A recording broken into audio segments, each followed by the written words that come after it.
Assalamualaikum warahmatullahi wabarakatuh. Salam jumpa lagi pendengar setia kami 93,7 Radio Gama FM untuk yang lebih baik. Parlemen kita kali ini seperti biasanya menghadirkan wakil kita di DPRD Kota Makassar. Dan tema yang kita angkat kali ini adalah pendidikan anak bertumpu pada pendidikan moral. Seperti yang kita ketahui bahwa tujuannya adalah untuk membentuk kepribadian yang baik dan bertanggung jawab. Kemudian juga mengajarkan bagaimana memahami konsekuensi tindakannya serta menghargai dan menghormati orang lain. Tentu pendidikan moral ini yang berakar pada budaya bangsa kita yang tentu diwujudkan dalam perilaku sehari-hari sebagai makhluk ciptaan Allah. Oke, kita langsung saja menyapa tamu kita kali ini. Ada Legislator Kota Makassar, Pak Insinyur Haji Muhlis Misbah. Assalamualaikum, selamat siang Pak. Waalaikumsalam warahmatullahi wabarakatuh, selamat siang. Ya, baik. Terima kasih Pak Muhlis sudah bersedia hadir memenuhi undangan kami untuk talk show di podcast kali ini. Saya tahu banyak kesibukan termasuk agenda reses teman-teman Pak ya untuk kali ini Pak ya. Oke, semoga juga berjalan dengan lancar. Dan ini reses yang kedua kalau tidak salah Pak ya. Reses yang kedua. Reses yang di kedua. masa sidang. Di masa sidang ini. Oke, dan kalau berbicara tentang reses Pak, boleh disampaikan sedikit suasana reses itu seperti apa? Kemudian di dapil Bapak itu konstituennya banyak mengeluhkan apa? Selain infrastruktur, karena saya tahu infrastruktur paling banyak Pak ya. Ya, silakan. Makasih banyak Bu Ida. Iya. Jadi memang sekarang ini 50 anggota DPRD memasuki masa reses di bulan suci Ramadan. Iya. Ini hari kedua. Iya. Saya sendiri sebenarnya mulainya baru besok. Iya. Tapi pengalaman dari reses-reses sebelumnya, hampir semua masyarakat itu sebenarnya di reses itu memang kami turun menyerap aspirasi masyarakat. Aspirasi itu memang macam-macam. Tapi memang apa yang dikatakan tadi Ibu Ida memang banyak ada benarnya bahwa yang banyak dikeluhkan sebenarnya adalah persoalan pembangunan infrastruktur seperti jalan dan drainase. Tapi tidak sedikit juga yang mempertanyakan tentang hal-hal misalnya bantuan sosial, pendidikan, terus pelatihan-pelatihan pekerjaan, pembinaan UMKM. Banyak ada juga yang bertanya seperti itu. Jadi melalui reses sebenarnya itu memang adalah langsung anggota DPRD menyerap langsung aspirasi masyarakatnya. Jadi memang sebenarnya pemerintah kota harus mengapresiasi dan memfollow up ini hasil reses. Karena itu langsung dari masyarakat. Seperti itu Bu Ida. Kalau selama ini bagaimana Pak? Begitu menyampaikan hasil reses langsung di follow up atau seperti apa pemerintah kota? Ya ada yang di follow up, ada juga yang mungkin dianggap belum prioritas. Jadi melihat prioritas Pak ya. Oke, Pak Muhlis, kita berbicara hari ini tentang bagaimana anak tumbuh kembang anak, bisa kita katakan seperti itu Pak ya. Bagaimana anak ini sebagai amanah yang Allah berikan ke kita. Kemudian bagaimana pertanggungjawaban untuk ke depannya Pak. Sehingga kemudian temanya adalah pentingnya perencanaan dan pendidikan untuk anak. Seperti apa kalau Pak Muhlis sendiri melihat untuk Komisi D bidang Kesa berkaitan dengan anak ini Pak? Ya, terima kasih banyak Bu Ida. Ini sangat menarik ini judulnya ini, perencanaan untuk pendidikan anak. Saya sendiri sebenarnya menganggap bahwa memang perlu perencanaan yang matang untuk pendidikan anak-anak. Karena di era tahun 80-an sampai 90-an sangat berbeda di era yang sekarang yang serba digital. Betul. Nah, memang era sekarang ini serba modern, tapi ada yang hilang menurut saya, yaitu moralitas. Moralitas dan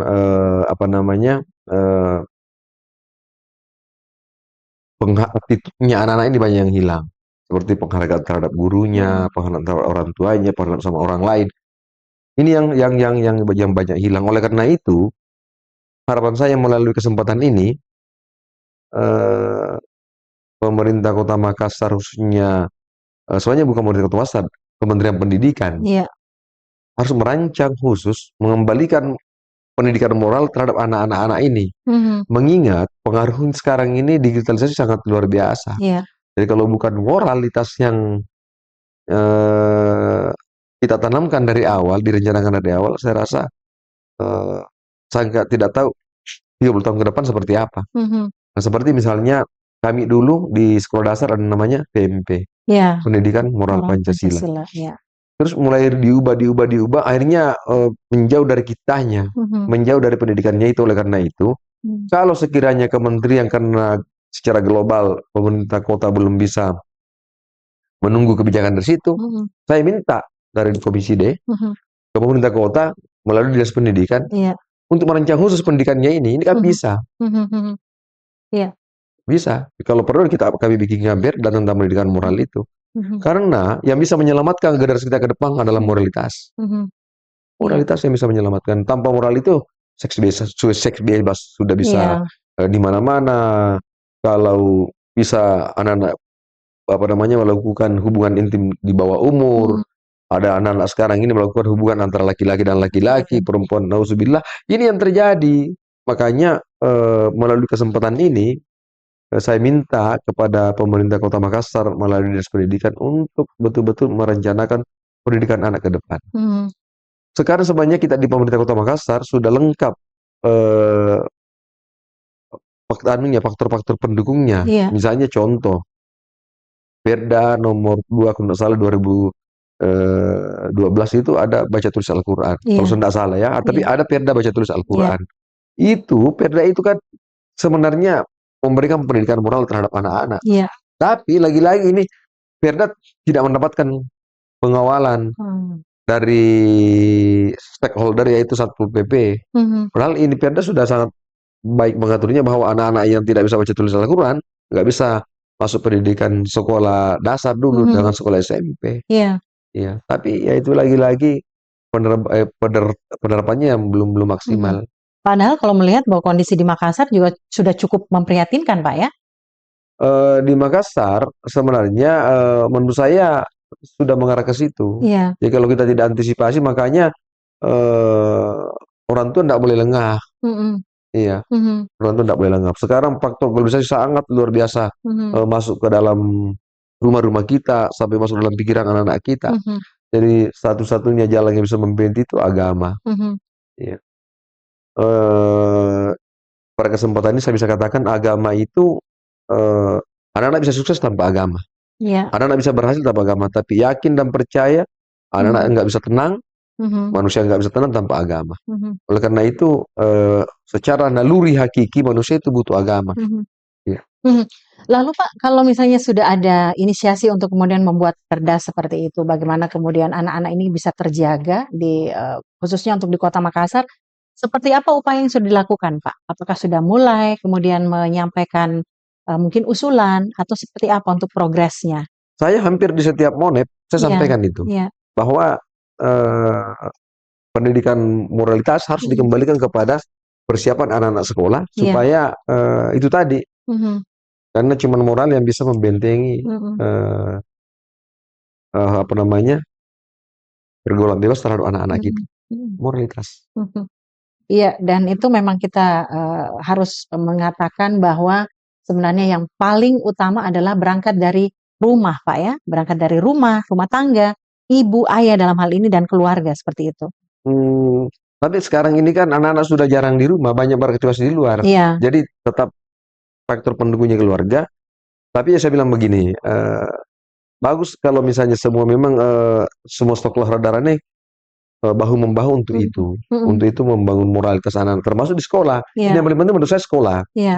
Di sekolah itu anak-anak kan di situ ada aturan main. Aturan main, ada jam belajarnya.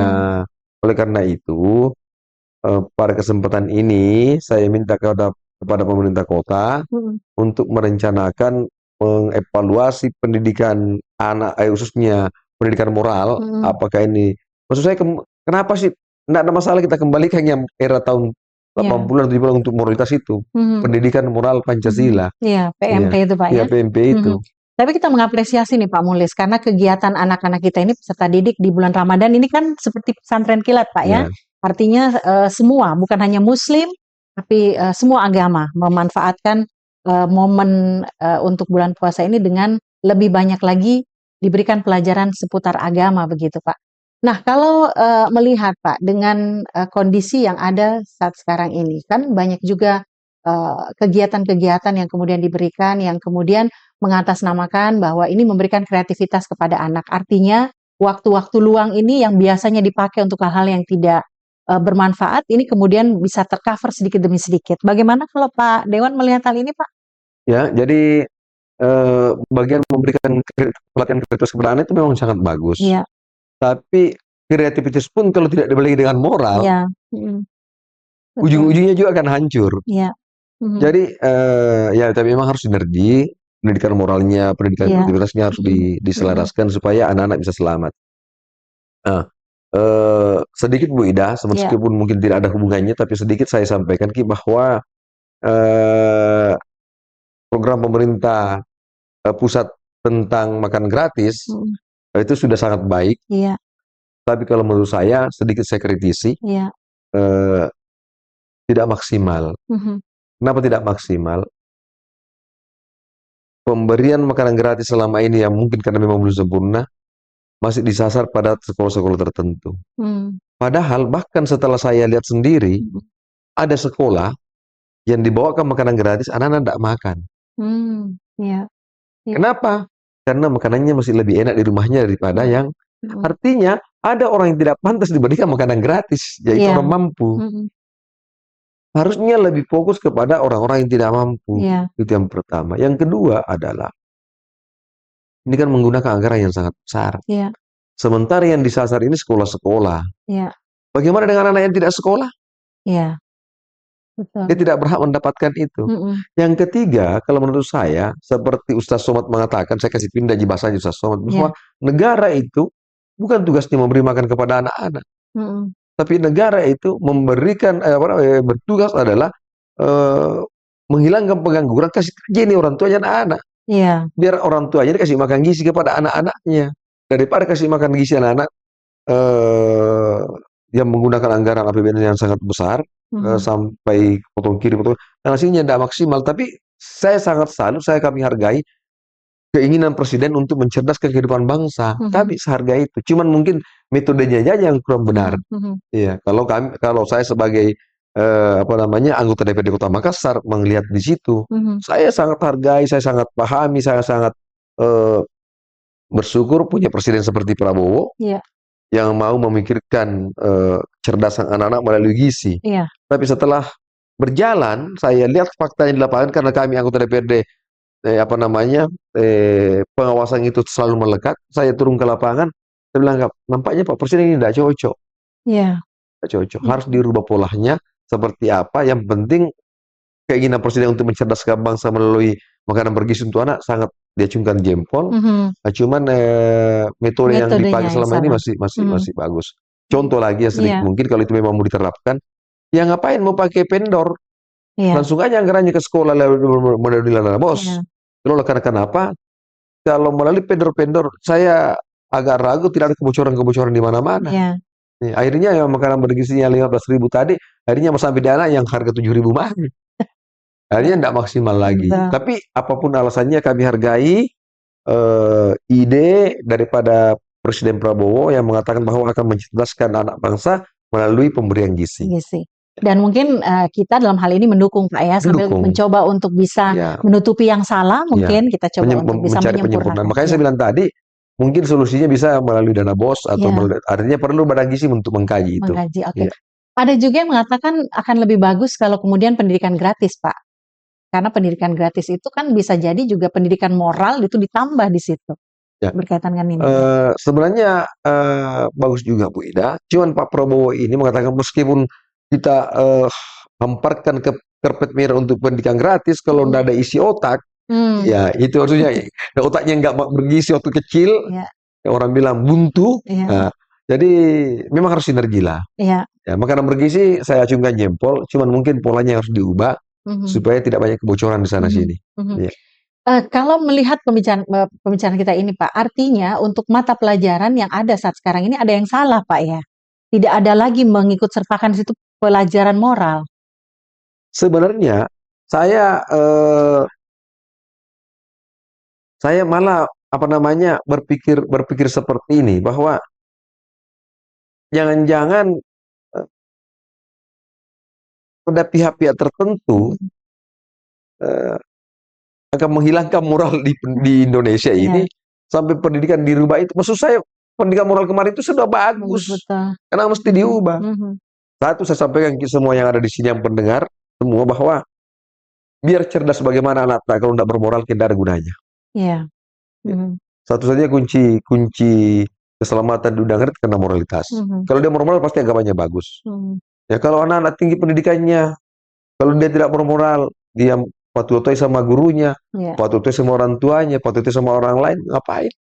Untuk apa dia sukses? Untuk apa dia berpendidikan tinggi? Untuk apa dia berpenghasilan tinggi kalau moralitasnya tidak ada? Tidak ada. Iya, kita tentu berharap Pak bahwa ini juga menjadi satu pemikiran yang khusus Pak ya, berkaitan dengan moral kepada anak-anak kita ini. Kalau wilayah Makassar sendiri Pak yang terlihat ini kan ada Dinas Pemberdayaan Perempuan Perlindungan Anak, Pak ya ada. Berbicara tentang anak tidak lepas dari perempuan juga, pemberdayaan perempuan dalam hal ini. Program-program yang sudah ada untuk Makassar, kalau Pak Dewan sendiri melihat bagaimana yang ada Pak? Ada program sebenarnya misalnya? Sudah cukup bagus. Iya.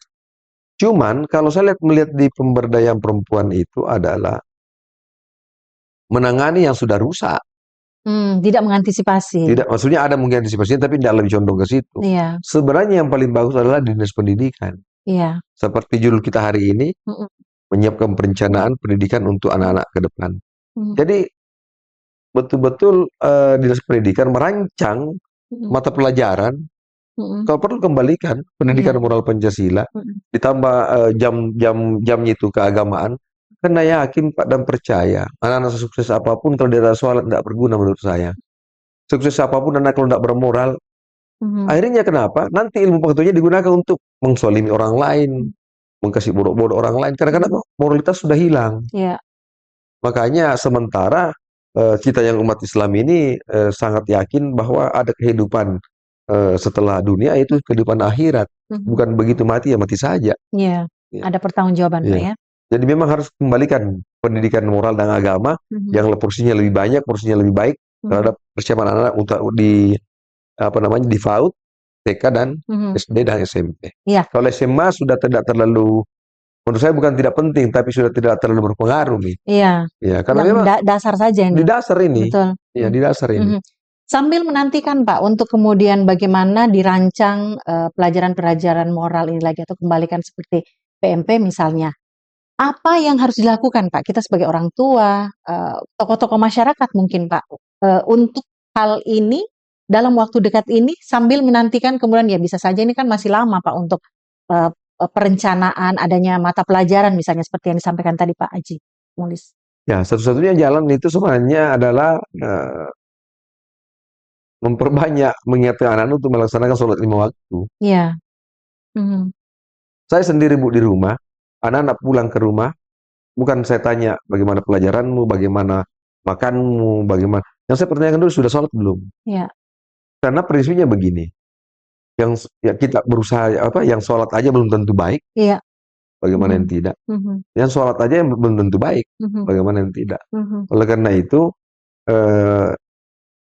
sekali lagi, semua manusia, semua orang, semua anak-anak bisa meraih semua impian-impiannya tanpa agama, tapi yakin dan percaya tidak bakal bahagia dan tidak bakal tenang tanpa agama. Betul.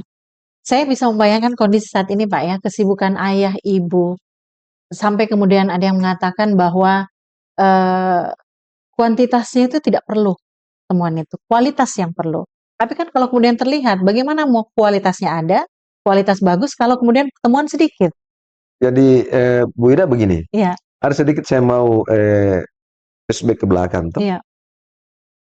Dulu orang tua kita kebanyakan petani, nelayan, buruh, tapi mampu melahirkan dokter, profesor dan dokter. Sekarang kita lihat profesor, dokter melahirkan anak narkoba, meskipun tidak semua, tapi ada. Ya kan? Artinya nah bilang orang tua dulu, mungkin orang tua dulu itu cara mendidiknya yang membarakah. Iya. Berkah ya. Berkah. Ini kan tantangan juga untuk kita semua ini. Loh kok orang tua dulu seorang petani, nelayan, mampu menyekolahkan anaknya sampai doktor, Iya. dan berhasil, bahkan ada yang jadi menteri, ada yang jadi rektor. Loh, rektor, profesor sekarang, dokter sekarang justru gimana? Tapi tidak semua, Iya. tidak semua. Maksud saya,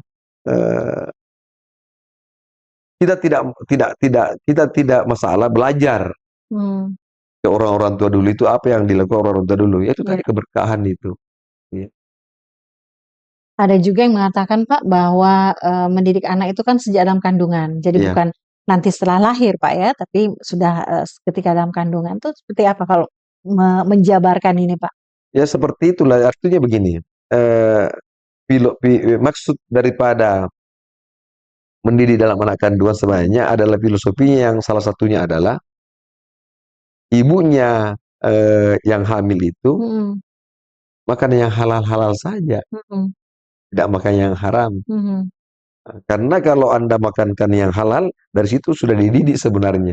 Kalau dimakankan yang haram, dari situ yang sudah tidak dididik. Tapi di zaman sekarang ini memang sudah agak sulit membedakan yang halal dan yang halul. Di zaman sekarang ini memang mungkin memang saatnya, oleh karena itu tidak ada jalan lain, memang harus kembali ke moral dan agama. Itu artinya masuk dalam bagian perencanaan pendidikan Pak ya, mulai dari awal itu. Iya. Oke. Jadi sebenarnya itu tadi berpelajari dari pendidikan, dari PAUD, Ya. TK, Ya.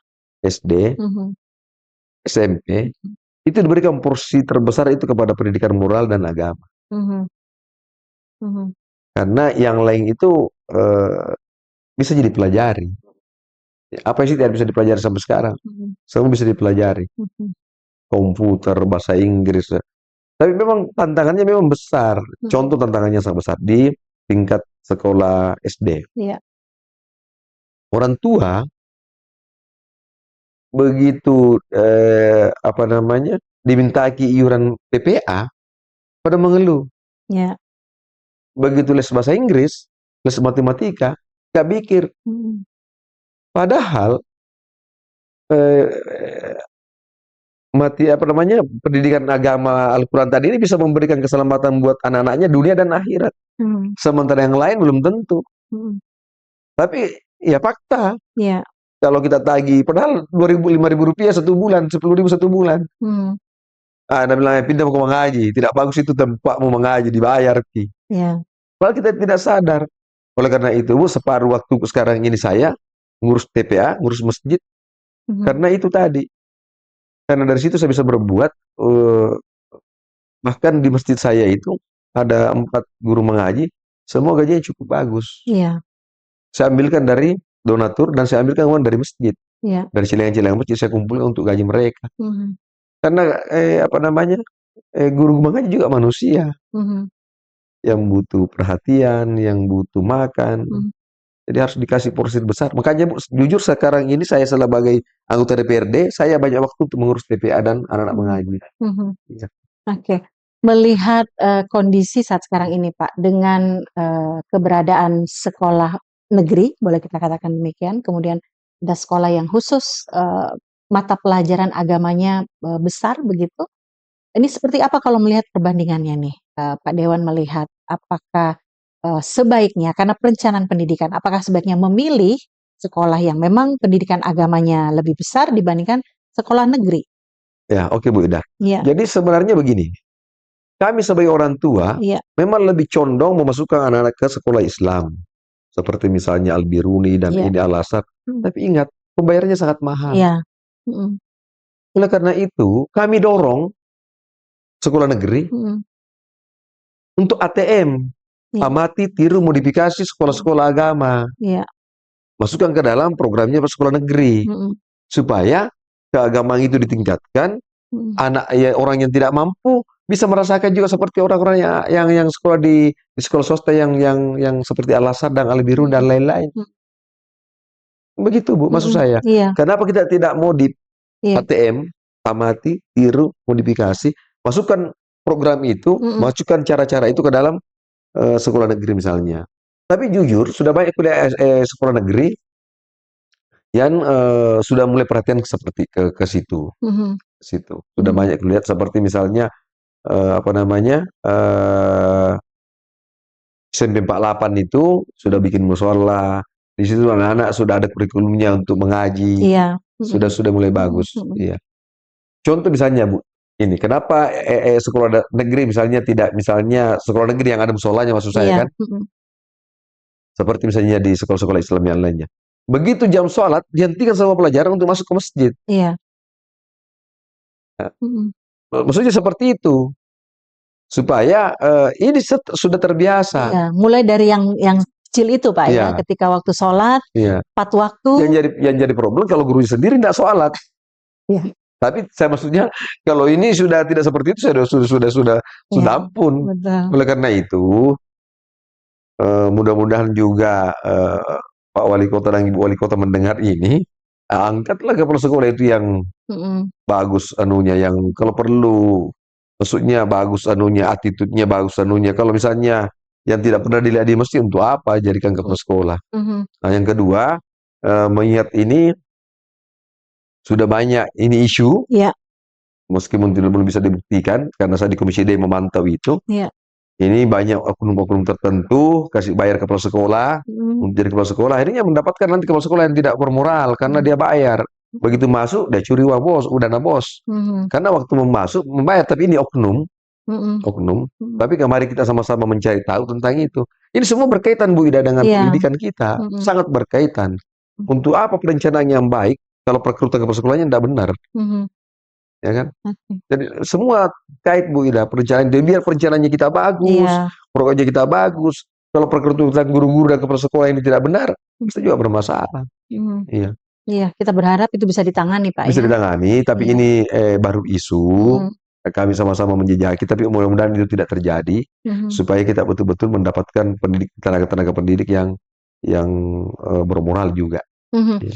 Ada kalau tidak salah dari pemerintah kota juga untuk para guru mengaji, Pak ya, ada Pak ya? Itu ada program insentifnya ada. Insentif ada. Ya. Nah, itu mungkin juga bisa difikirkan untuk bisa lebih lebih dimaksimalkan lagi Pak, agar sambil menunggu program yang diusulkan untuk pelajaran moral di sekolah-sekolah ini dibuat, nah memaksimalkan bagaimana guru-guru mengaji Pak. Iya. Jadi kebetulan saya penasehat di BKPMDRI, Badan Koordinasi Pemuda Remaja Masjid Indonesia. Saya di situ kan ada pembinaan guru-guru mengaji. Saya biasa ingatkan pada saat pertemuan, saya ingatkan ibu-ibu, bapak-bapak guru mengaji, bantulah guru-guru di sekolah untuk memberikan pendidikan moral terhadap anak-anak. Iya.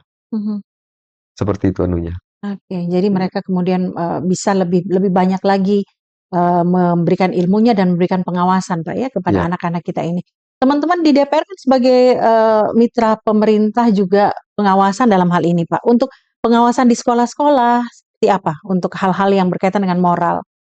Jadi pengawasan itu kan banyak tempatnya. Kami di lapangan tetap mengawasi, di biasa rapat-rapat monitoring dan evaluasi kami sampaikan. Kami baca-baca juga media. Begitu ada temuan, kita langsung tindak lanjuti. Ya. Jadi memang pendidikan moral Bu yang harus dikasih porsi besar sama pendidikan agama. Ada perda tadi membaca Al-Quran Pak ya, membaca tulis Al-Quran. Kenapa bukan itu yang dimaksimalkan? Sebenarnya sudah, ini kan kami sosialisasi. Sudah banyak teman-teman DPRD sosialisasikan itu. Yang belum maksimal adalah pengawasannya. Pelaksanaan perdanya itu sendiri, karena di salah satu perda itu mengatakan bahwa tidak bisa masuk anak sekolah kalau tidak memiliki sertifikat mengaji. Dan dalam hal ini kan Satpol PP. Nah, yang kedua kekurangannya memang adalah perda ini belum ada perwalinya. Ya, jadi mudah-mudahan wali kota yang baru, Bapak Munafri Arifudin dan Ibu Alia Mustika Ilham membuatkan perwali perda ini. Karena DPRD sudah cukup lama, supaya bisa berjalan dengan baik untuk membangun pendidikan moral, pendidikan agama anak-anak kita ke depan. Iya, ini perlu dilaksanakan secepatnya Pak ya. Berbicara anak juga Anjal Pak, ini kan juga sangat jauh dari pendidikan yang memadai. Jangankan pendidikan agama bisa dikatakan demikian, meskipun tidak semuanya Pak ya. Tetapi yang kalau kita lihat kasat mata kan mereka butuh pendidikan lebih di sini, selain misalnya baca tulis dan sebagainya. tentu pelajaran agama, moralitas agar mereka ini kemudian tidak tidak terjerumus ke hal-hal yang tidak diinginkan.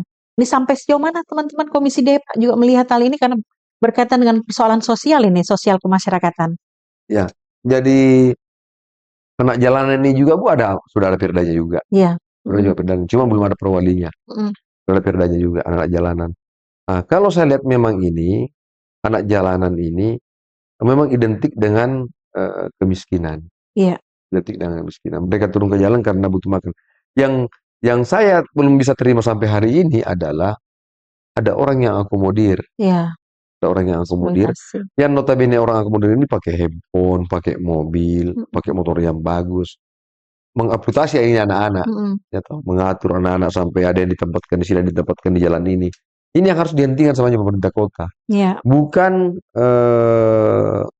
menangkap anak, dibina, dipulangkan. Begitu dipulangkan, diambil lagi tadi ini pengurus-pengurusnya. Iya. Jadi yang perlu ditangkap adalah yang memobilisasi anak-anak. Itu yang perlu ditangkap.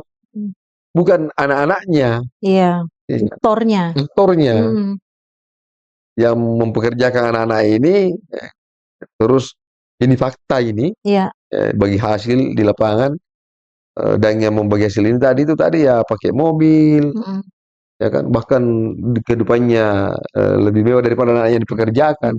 Jadi kalau selama ini yang saya lihat kan anak-anak ditangkap di lampu merah, dibina, 1 minggu dilepaskan. Ya menurut saya habis-habiskan uang APBD saja. Lebih bagus tangkap aktornya. Iya, mengeksploitasi juga dalam hal ini Pak ya anak-anak. Tapi Pak Dewan, ini sudah sekian lama kita ketahui hal seperti itu, tapi kenapa Kenapa kemudian sulit untuk menangkap ini aktornya? Nah inilah Bu yang tugas kita bersama. Iya. Tugasnya Ibu Ida jangan berhenti podcast untuk bahas itu. Betul. Ya kan? Makanya saya bilang Bu Ida begini. Sesuatu kalau orang bilang tadi seperti misalnya sholat aja itu belum tentu kita baik. Iya. Apalagi kalau tidak. Dibicarakan aja seperti ini, dipikirkan aja, dikerjakan, belum tentu habis, apalagi kalau sudah tidak sama sekali. Iya. Jadi saya berterima kasih sama anggota DPRD, berterima kasih sama Ibu Ida mau memberikan podcast seperti ini, membahas tentang masa depan anak-anak, supaya ada yang mendengar mungkin bisa menindaklanjuti. Bagian daripada ikhtiar-ikhtiar kita untuk itu. Karena efek jerahnya yang kurang Pak.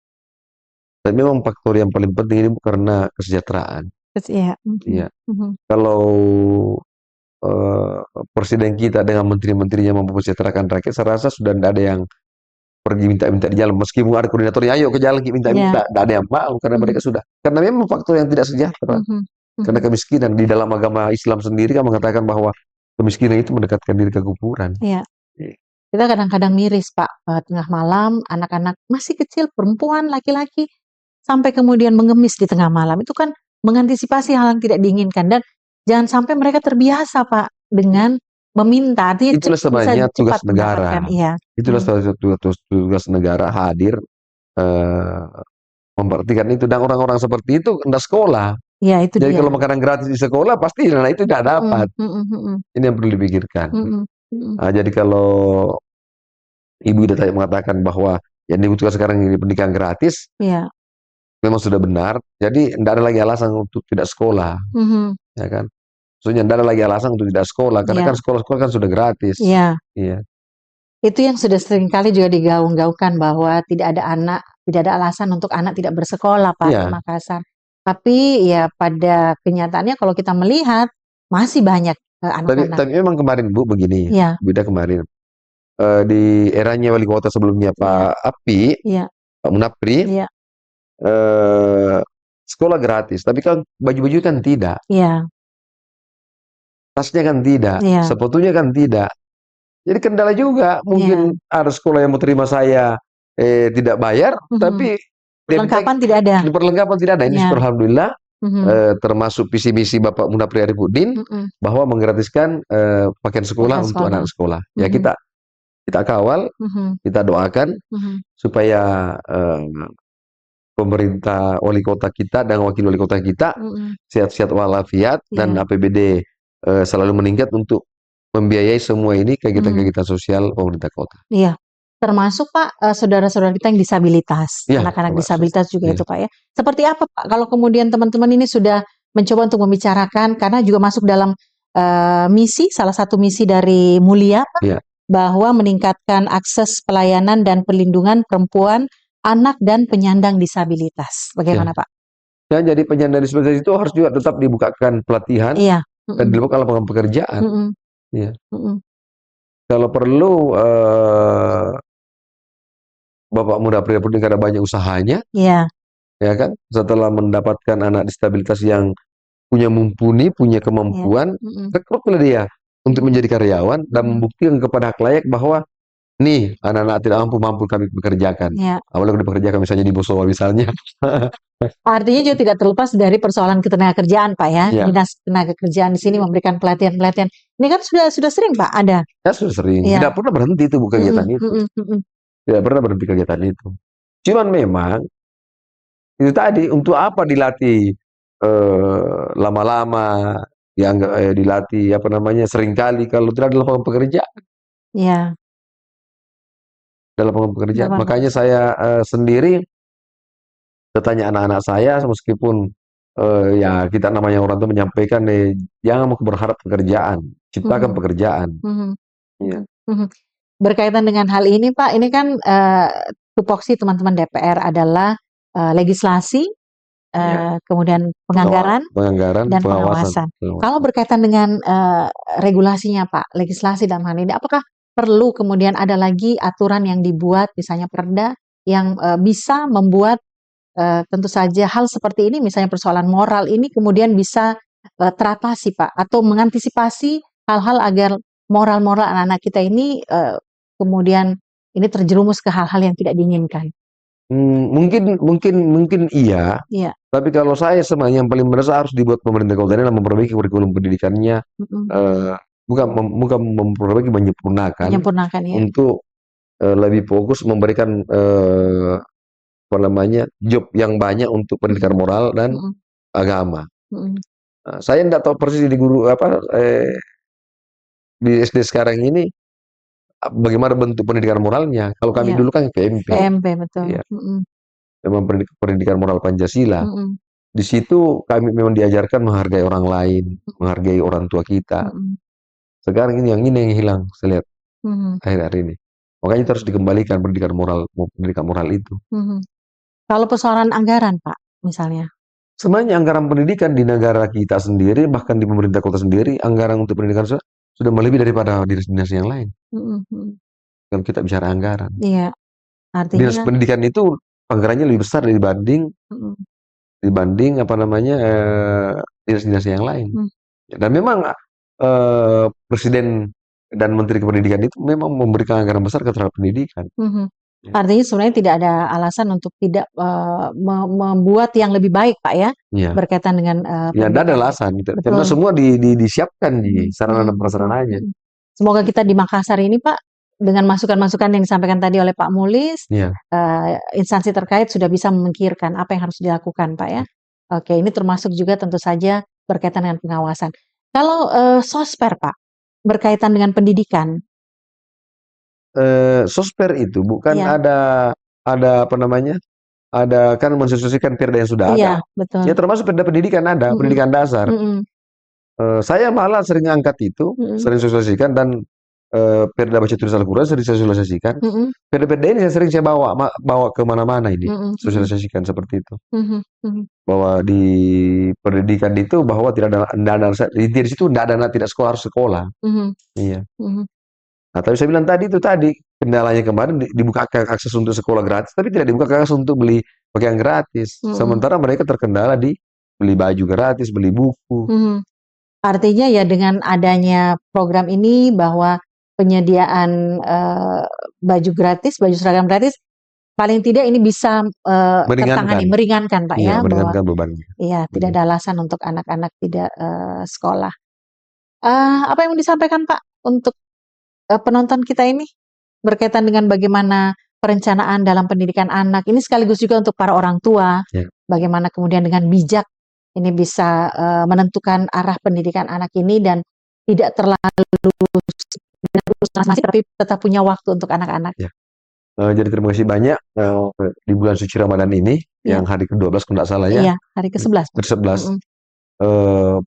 Pada tempat ini saya sampaikan kepada pendengar, kalau ada keluarga Atak, tetangga Atak yang sampai hari tidak sekolah, kalau perlu bawa pergi kantor DPRD Komisi D. Seperti itu ya. Ya, kami carikan solusi untuk sekolahkan dia, karena memang kantor DPRD ini adalah rumah rakyat. Rumah rakyat. Untuk kita carikan solusi bagaimana dia tidak sekolah. Apalagi visi misi wali kota yang baru, Bapak Munapriar Bintang Ibu Alia Mustika, menggratiskan pakaian sekolahnya. Menggratiskan sekolahnya dan menggratiskan pakaian sekolahnya. Oleh karena itu, tidak ada lagi alasan untuk tidak sekolah. Nah, untuk pendidiknya, lebih fokuslah memberikan pendidikan moral, kalau perlu bikin kurikulum sendiri, meskipun tidak kurikulumnya tidak jauh dari pendidikan kementerian, bikin kurikulum sendiri untuk memberikan porsi besar kepada pendidikan moral dan pendidikan agama, untuk kelangsungan masa depan anak-anak kita ke depan. Yang terakhir Pak, Pak Mulis sudah periode ketiga Pak ya? Periode kedua. Pemerintahan baru ini Pak, apa yang diharapkan? Boleh apa yang mau disampaikan Pak untuk pemerintah baru ini? Pemerintah baru bekerja dengan baik, laksanakan visi misi, karena visi misinya sangat bagus. Kami dari partai saya Hanura, termasuk partai pengusung, siap mengawal, siap membantu jalannya pemerintahannya. Baik. Tapi kalau memang meskipun kami partai pengusung, kalau jalannya pemerintahan tidak benar, kami juga akan mengkritisi. Baik. Terima kasih Pak Mulis sudah menjadi tamu kami. Selamat bekerja Pak. Semoga dimudahkan, dilancarkan semua apa yang sudah diagendakan. Dan terima kasih untuk Anda yang sudah menonton channel YouTube kami untuk program kami di kesempatan hari ini. Nanti kita jumpa lagi pada kesempatan berikutnya juga dengan menghadirkan teman-teman legislator DPRD Kota Makassar lainnya. Terima kasih. Sampai jumpa.